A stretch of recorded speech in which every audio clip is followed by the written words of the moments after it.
এই যে সরাসরি নির্বাচিত না হয়েও সংরক্ষিত নারী আসনে আপনি সংসদ সদস্য হয়ে সংসদে ঠিকই যাচ্ছেন।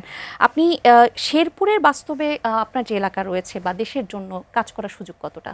আমি যেহেতু জাতীয় সংসদ নির্বাচন করেছি, সুতরাং নির্বাচনের সময় তো আমার এলাকার ভোটারদেরকে বেশ কিছু প্রতিশ্রুতি দেওয়া ছিল। তো প্রতিশ্রুতির আলোকেই আমি আমার এলাকার মানুষের জন্য কাজ করতে চাই। শুধু আমার এলাকা না, আমাকে যেই জেলার দায়িত্ব দেওয়া হবে সেগুলোকে আমি ফোকাস করব। আর এলাকার মানুষ আমার শেরপুর সদরটা, বিশেষ করে শেরপুর জেলার কথাটাই যদি বলি, অত্যন্ত অবহেলিত এবং উন্নয়ন বঞ্চিত একটা এলাকা, যেখানে হাসপাতাল, রেল লাইন, বিশ্ববিদ্যালয়, মেডিকেল কলেজ নেই এবং যাতায়াত ব্যবস্থাও খুবই নিম্নমানের। এবং এখানকার একটা কৃষি উদ্বৃত্ত এরিয়া এটা, কিন্তু এখানে আসলে কৃষকদের যে ন্যায্য মূল্যায়ন সেটাও নেই, কোনো কোল্ড স্টোরেজ নেই।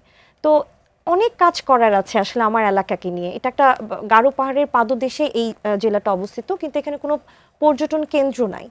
তো সবকিছু মিলিয়ে আমার এটা শেরপুর জেলাটাকে নিয়ে অনেক স্বপ্ন আছে। এখানকার মানুষের মুখে হাসি ফোটানোর জন্য আমি যে নির্বাচন করেছি, যে প্রতিশ্রুতি দিয়েছি, সেগুলো ইনশাল্লাহ বাস্তবায়নের মাধ্যমে সেজন্য